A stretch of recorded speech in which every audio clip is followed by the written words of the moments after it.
Alicia had been in a bad mood since morning. After all, her father tormented her again with conversations about the wedding she didn't want.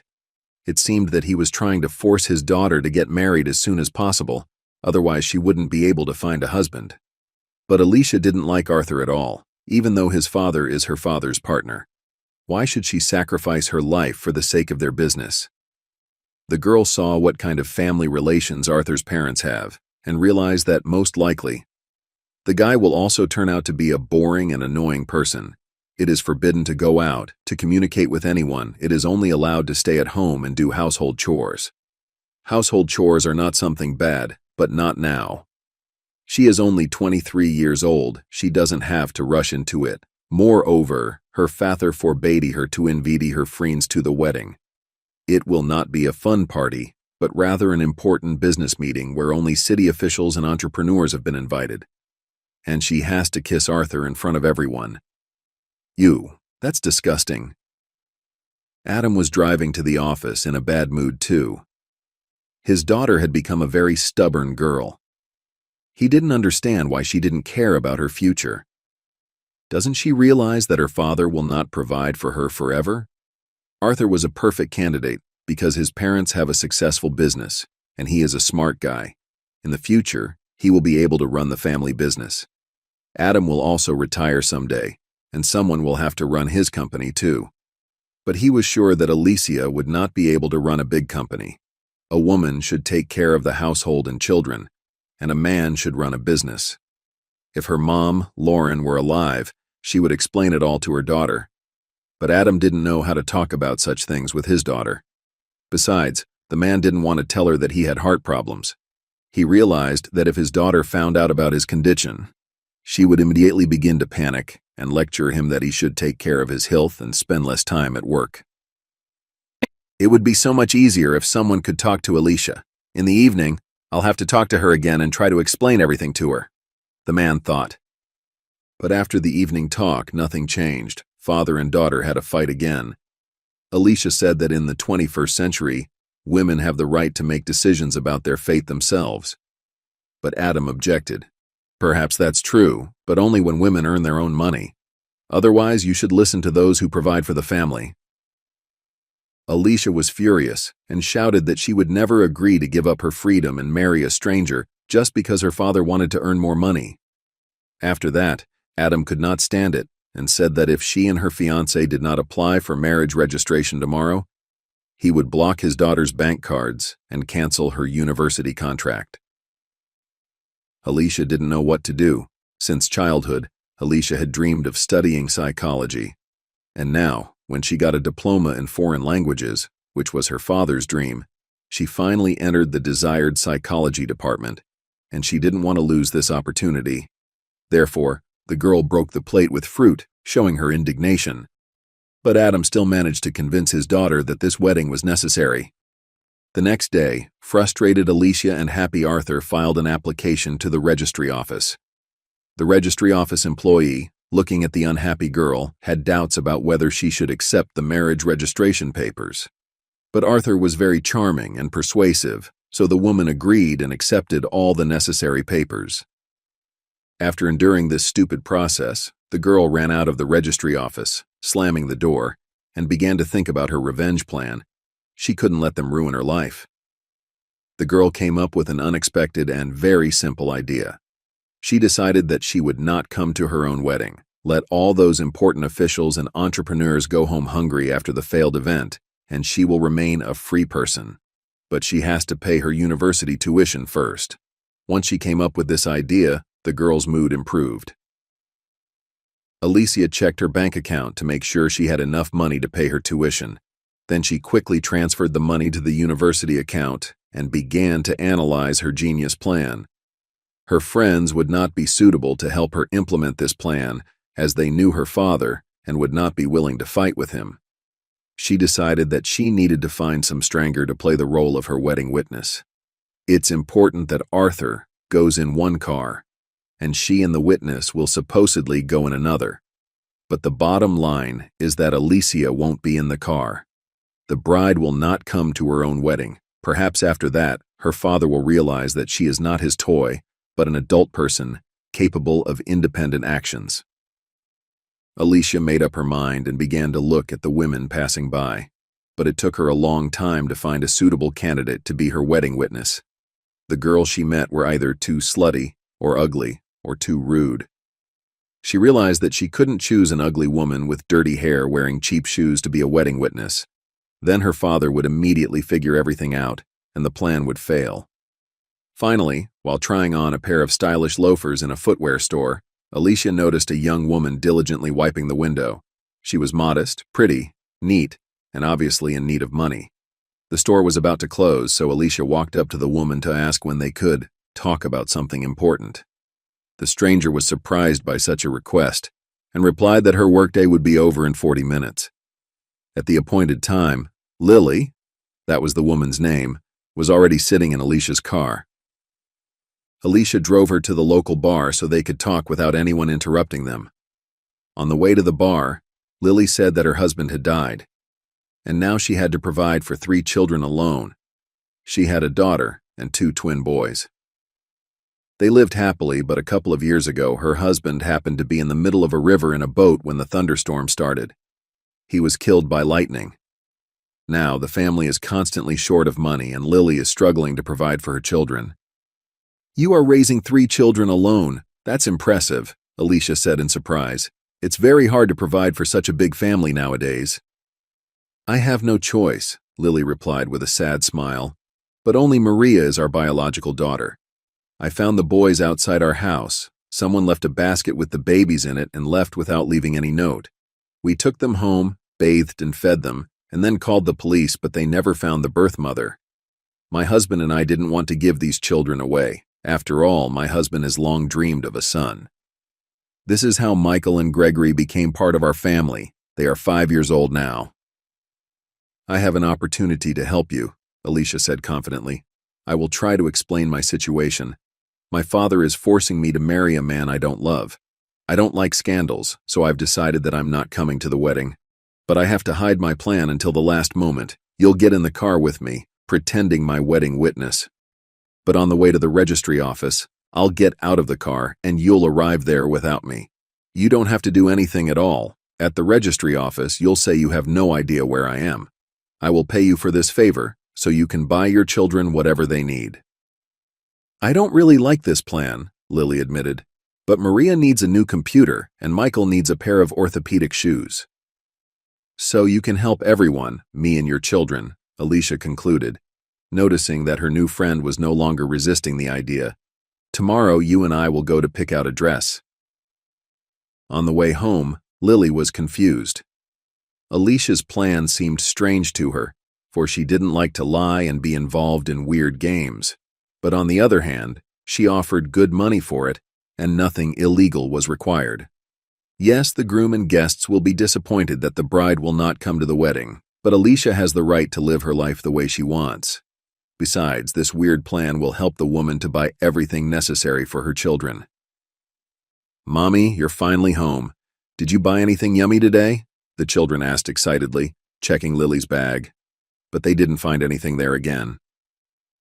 The next day, Alicia took Lily to a fancy fashion store. There they chose a lovely ivory dress, suitable for both bride and witness, a pair of beige shoes, and a small purse. Alicia tried to choose shoes and a purse that Lily could then wear in her daily life. "There you go. Now you look flawless," Alicia said in satisfaction as she looked at beautiful but embarrassed Lily. "You know, Lily, maybe this dress will turn out to be a lucky dress, and eventually you'll get married in it yourself." On the wedding day, Adam, Arthur, and the guests were waiting impatiently for Alicia at the registry office. Adam was nervous because he didn't like Alicia's decision to go to the wedding in a separate car. But, knowing how stubborn his daughter was, he agreed, afraid that if he refused to rent her a separate limousine, she'd refuse to go to the wedding. But when the black limousine finally pulled out from behind the corner, Adam breathed a sigh of relief. However, it was too early for him to rejoice. A slender, beautiful woman in a nice dress got out of the limousine, but the bride was not in the car. "What's going on? Who are you, and where is Alicia?" Adam asked indignantly. He had already realized that his daughter had come up with another devious plan. "I don't know where Alicia is. I'm a wedding witness. I'm here for the marriage registration. I don't know anything else, Lily said confusedly. Her lips were trembling, and she was about to cry.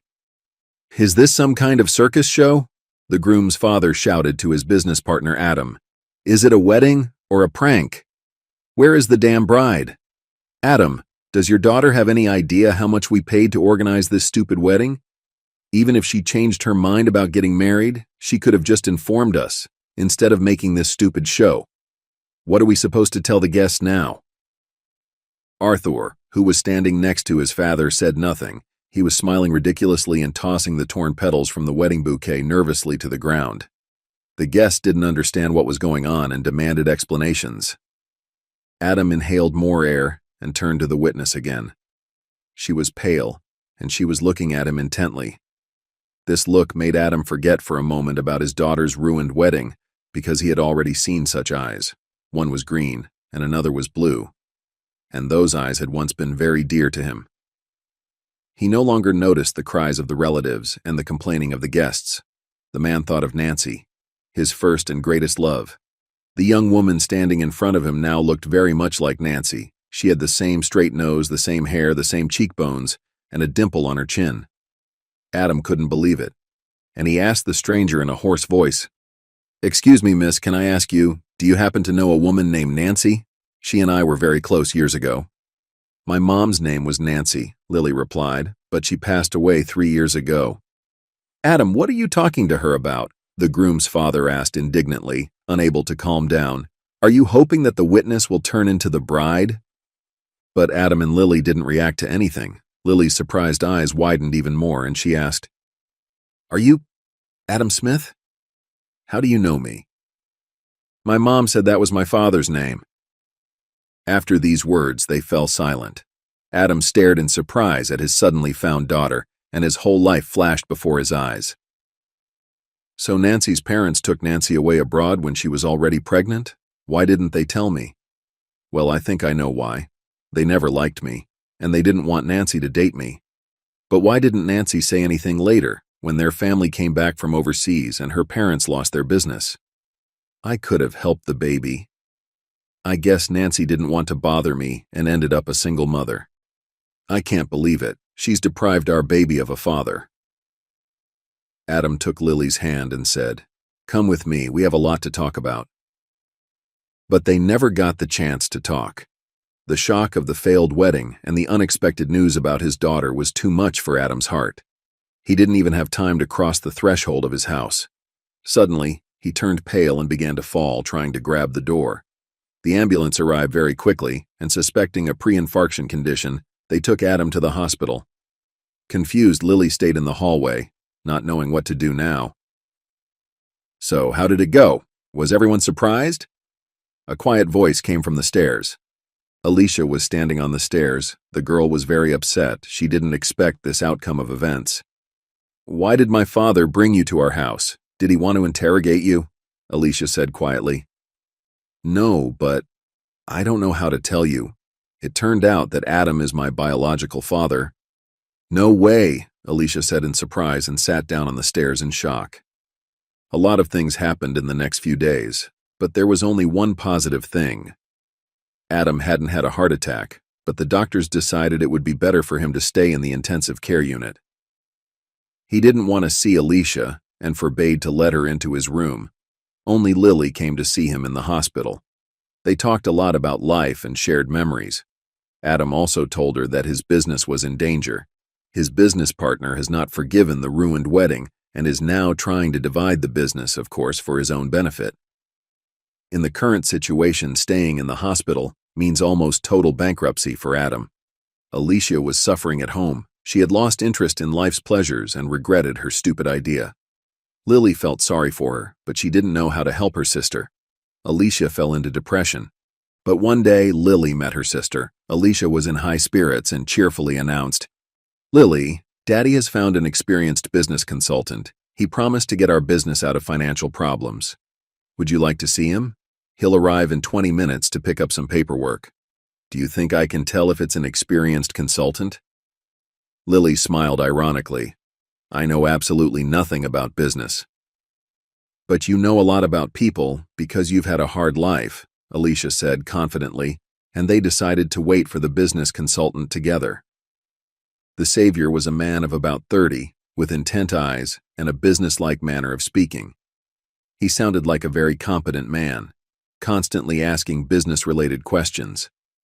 The sisters probably wouldn't have doubted his good intentions if he hadn't relaxed his face a little when Alicia went to another room to get some papers. Lily, who had stepped aside, noticed a predatory glint in his eyes and a victorious smile on his face. She had some doubts about his intentions, but she had no evidence, so she didn't share her doubts with Alicia and informed about it only Adam. He thought about it and made a decision. I'm going to pay a lot of money for his services. You know what? To make sure I don't spend that money in vain, let's also hire a detective to keep an eye on this guy and find out who this person is. If he's changed his facial expression, he's got a vested interest. Let's find out what he wants. The next day, a focused young man named Richard came to visit the sisters. He asked them in detail about the business consultant, what he looked like, what he said, what he was interested in, and after making some notes in his notebook, he promised to find out as much information about him as possible. Okay, Alicia sighed tiredly. I hope we don't have to hire another detective to keep an eye on you. It's up to you. Richard looked at the floor and blushed for some reason. Then he quickly said goodbye to the girls and left the house. Alicia, why are you bothering him with such questions? Lily chuckled. I guess Father has already found out everything about this detective.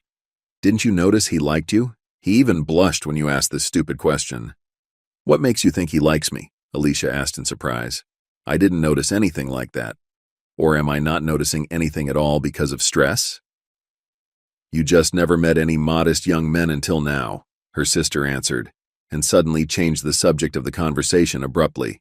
Alicia, don't you regret talking to me at the store that day? If not for me, maybe your father would have forgiven you long ago because you were his only daughter. But now I've become your competitor. I live in your house with my children, and I became a part of your family and your father's business.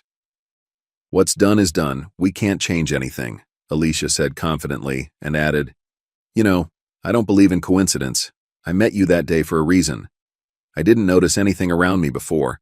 I lived in luxury and didn't care about other people, while you were living a very complicated life. But things have changed now. Don't worry. I didn't get married, but I found a sister. Not a bad acquisition either. Maybe you'll get married after Richard solves our case, Lily said with a smile, and then left the house and headed to the hospital to see Adam. After telling her father all the details of her conversation with the detective, Lily tried to change the topic of conversation carefully. Daddy, why don't you let Alicia come to the hospital? She realized a long time ago that she was wrong, and now she is very concerned about your health. Please try to understand me. I don't want to push her out of your life. But that's exactly what is happening. So far, she and I have a normal relationship. But if your fight continues, Alicia's going to hate me. I don't want that. You sound like your mother, Adam said and fell silent for a moment. Well, I have to admit that you're right. Alicia can come here if she wants. Just one condition. Don't tell her about this conversation. I'll tell her you're not mad anymore, and you don't mind if she comes to the hospital, Lily promised cheerfully and gently stroked her father's arm. Alicia took the news calmly and silently started to go up the stairs, but not reaching a few steps, the girl stopped and asked her sister without turning around, What time are you going to the hospital tomorrow? About 12 o'clock, Lily answered. From that day on, the relationship between father and daughter began to improve little by little. At first, the girls went to the hospital together. Then Lily began to say that she would do household chores and would not go to the hospital so that Alicia could spend some time alone with her father. Her efforts had paid off. Adam's health began to improve, and Alicia's eyes began to sparkle again. Soon, Richard showed up with a detailed report on the business consultant's dubious activities. Adam invited him to the hospital and asked his daughters to come there too. At the appointed time, everyone arrived at the hospital. Seeing Alicia, Richard began to talk about the prepared report. We have found out enough information about him. Bradley is really a reputable expert in the field of financial transactions and business operations. But there is one problem. He mostly shows up when there is a need to either bankrupt a company, split it up to benefit someone, or purchase someone's business. I must note that he is very creative. He works in a non-standard way and manages to fulfill even the most complex tasks by misinforming people, imposing the wrong strategy, and thus bringing them to the desired result. His services are extremely expensive, and it is impossible to bring him to responsibility because he never signs any papers. In your case, Adam, he will try to persuade you to buy shares of a corporation with a good reputation in order to resell them on the stock exchange at a higher price. However, he already knows about a major conflict on the corporation's board of directors, which will lead not to a rise, but to a fall in the price of their stock. Then your business partner will demand to pay him his share in your joint company, and since you don't have the money anymore, he will try to either seize your share or drive you into bankruptcy, taking his assets out of turnover. What a wonderful expert, Adam grumbled, noticing once again that Richard and Alicia glanced at each other again. Tell me, Richard, he continued, what would you do in my place and in my circumstances? Oddly enough, I would advise you to buy shares, Richard replied confidently, but shares of another corporation. It's a new company, but it has great potential. I monitor the stock exchanges in my spare time and sometimes make good money at it. I think I've finally found someone I can entrust my business to, Adam squinted slyly. Alicia, I hope you're not going to run away from your wedding again. I will not be able to find you a fiancé like that again. Daddy, Alicia exclaimed, and Richard blushed intensely and clutched his laptop tightly in his hands. I think I should go and talk to the attending doctor while he's at the hospital. Lily hurried to leave the room. Yes, honey, go see the doctor, the restless Adam said quietly. He was actually asking about you today. By the way, I found out everything about him. He's not married.